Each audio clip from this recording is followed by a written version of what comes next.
एक गांव में बहुत ही अच्छा और खुशहाल परिवार रहता था।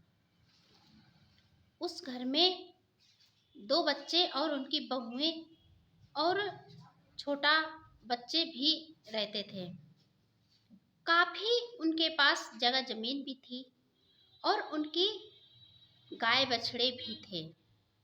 एक दिन वह अपने गायों को चारा डाल रही थी, तभी उनके द्वार पर किसी ने आवाज दी।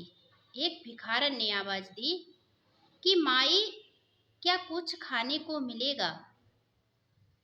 वह आवाज सुनकर रानी तुरंत दौड़कर दरवाजे पर गई। देखा कि एक फटे पुराने कपड़ों में एक औरत दरवाजे पर खड़ी है और कुछ खाने के लिए मांग रही थी। कपड़े साफ सुथरे थे और वह लग नहीं रही थी कि वह लेडीज भिखारन है। तभी रानी ने उसे अपने अंदर बुलाया और खाने के लिए उसे खाना दिया। उस खाने को देखकर वह लेडीज इतनी ही जल्दी खाना खाने लगी मानो कि कईयों दिनों से भूखी हो। उसने काफी दिनों से कुछ न खाया हो।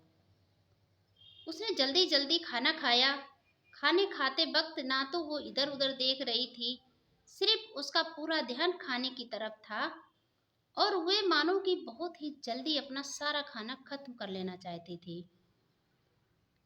उसकी यह सब हालत रानी के परिवार के सभी लोग देख रहे थे। जैसे ही उस भिखारन ने खाना अपना खत्म किया और हाथ धुल के बैठ गई, तभी बोली कि माई, आपके घर पे अगर कोई काम हो तो मुझे बताओ, मैं घर का सारा काम करना जानती हूँ, मैं पढ़ी लिखी नहीं हूँ और मुझे कोई काम मिल जाए तो मैं वह काम कर लूँगी। उसकी बात सुनकर रानी तुरंत कहने लगी कि तुम्हें हम जानते नहीं हैं, पहले तुम कभी यहाँ पर नहीं दिखी, तुम्हें अपने घर पर हम कैसे काम पर रख लें? खैर, तुम किस कारण से घूम रही हो? तुम पैसे से तो भिखारन लगती नहीं हो, लेकिन तुम भीख मांगने की क्या मजबूरी है? उससे ये बातें करने लगी हैं जैसे अपने द्वार पर कोई आ जाए तो उससे भी पूछने लगते हैं कि तुम कोई काम धंधा कर लो, क्यों घूम रहे हो फालतू में? इसी तरीके से रानी ने उससे सवाल किया। तभी वह भिखारन कहने लगी कि माई, मैं पास के ही गांव से हूँ। मेरे पिताजी भी बहुत अच्छा काम करते थे, पैसे से व्यापारी थे। मेरी माँ भी सरल स्वभाव की थी। मेरा एक भाई भी है। कुछ दिनों के बाद मेरे माँ पिताजी का स्वर्गवास हो गया और मैं और मेरा भाई बचा। भाई ने पिता का व्यापार अच्छे से नहीं चला पाया, क्योंकि मुझे तो मेरे पिताजी ने लड़की होने के नाते पढ़ाया लिखाया नहीं था और मेरे भाई इतना लाड़ में रहता था कि वह लाड़ के कारण पढ़ नहीं पाया। यह कमजोरी होने के ये कमजोरी होने से मेरा भाई अच्छे से पिताजी का व्यापार नहीं चला पाया, उसमें घाटा पड़ गया। कुछ दिनों के बाद व्यापार बंद हो गया। मेरे कुछ परिवार के जो लोग थे उन्होंने मेरी शादी भी अच्छे परिवार में अच्छे लड़के से नहीं कर पाई, जिससे मेरा भी परिवार बिगड़ गया। मेरा पति इतना शराब पीता था, मुझे गालियां देता था, मुझे मारता भी था। घर की सारी चीजें एक एक करके वो पीकर, यानी घर की जो सारी चीजें थी वो बेचकर पी गया। एक दिन पीकर घर लौटते वक्त किसी गाड़ी के नीचे आ गया, उसका एक्सीडेंट हो गया और मौके पर ही उसकी मौत हो गई। अब मेरे घर पर कोई व्यक्ति नहीं रहा। हम लोग इतना कुछ कर नहीं सकते थे।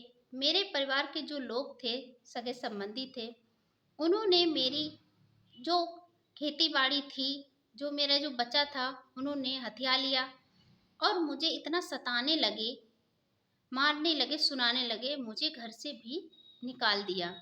मैं और मेरी सास दोनों लोगों इतना दुखी हो गए थे कि हमें गांव में कोई काम भी नहीं मिल रहा था। वहां पर सभी लोग अपना काम अपने आप से करते हैं। इसी कारण हम और मेरी सास शहर चले आए और सोचा कि शहर में तो काफ़ी लोग घरों में लेडीजों को काम दे देते हैं, तो शायद मुझे भी कोई काम मिल जाए जिससे मेरा पेट का गुजारा चल जाएगा। मैं रात तो इधर उधर कहीं भी लेट कर गुजार लेती हूँ। दिन भर मुझे भीख मांगकर 2 वक्त का खाना जुटाना पड़ता है।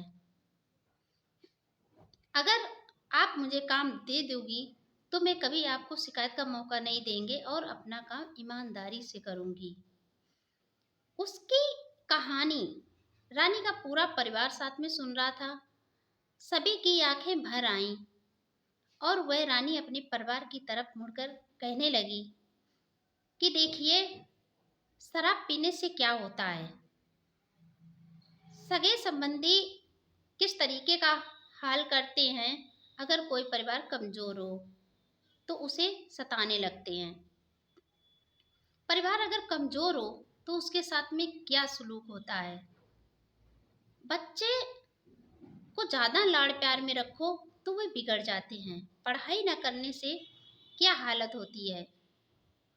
शराब पीने से क्या होता है, परिवार बिगड़ता है। और अपने बहुएं और बेटे को समझाते हुए उन्हें सुनाती है कि इतना बच्चों को लाड़ प्यार मत दो कि जिससे वे बिगड़ जाएं, हमें आगे चलकर किसी मुसीबत का सामना करना पड़े। अपने से नहीं तो दूसरे के कहानी सुनकर ही कुछ सीखो। ये कहकर वो भिखारन से कहती है, ठीक है, तुम अगर तुम्हें काम घर का करना आता है तो तुम मेरे गायों का काम करो, इनकी देखभाल करो, इन्हें ही चारा पानी दो। इसके बदले में मैं तुम्हें दिन में 3 बार का भोजन और महीने के अंत में 2000 रुपए दे दिया करूंगी। रानी की इतनी बात सुनकर वह भिखारन बहुत खुश हुई और उसके पैर पकड़ लिए। माई, आपने मेरे ऊपर उपकार करके बहुत ही अच्छा किया। मैं आपका शुक्रिया कैसे अदा कर सकती हूँ। मैं अपने शब्दों में कुछ कह नहीं सकती, लेकिन फिर भी ईश्वर से यही कामना करती रहूंगी कि तुमने किसी का भला किया तो ईश्वर तुम्हारे परिवार को हमेशा सुखी रखे। और वह और उसकी सास वहीं पर रहने लगे। वहाँ से दिन का भोजन मिल जाता, वह लोग खा लेते, उसके बदले में गायों की सेवा पानी करते और खुशी खुशी से रहने लगे। इस कहानी से हमें यह सीख मिलती है कि हमें अपने परिवार में एक दूसरे की हमेशा मदद करनी चाहिए। और दूसरा, कोई अगर कमजोर परिवार है तो उसके साथ उसके परिवार के ही लोग क्या सलूक करते हैं, ये हमेशा ध्यान में रखना चाहिए और अपने परिवार की एक दूसरे की मदद करनी चाहिए। बच्चों को इतने लाड़ प्यार में नहीं रखना चाहिए जिससे वो अपना भविष्य ही खराब कर लें। हमें अपने परिवार की तरफ ध्यान देना चाहिए। शराब जुआ नहीं खेलना चाहिए, नहीं शराब पीनी चाहिए। ऐसी बुरी आदतें हमें अपने अंदर नहीं आनी देनी चाहिए जिससे हमारा परिवार बिगड़ जाए। अगर मेरा ये संदेश, ये कहानी अगर आपको अच्छी लगे तो वीडियो लाइक शेयर कमेंट जरूर करें। ऐसे ही और वीडियो पाने के लिए चैनल को सब्सक्राइब करें और बेल आइकन जरूर प्रेस कर दें जिससे मेरा आने वाला हर एक वीडियो आपको समय पर मिलता रहे।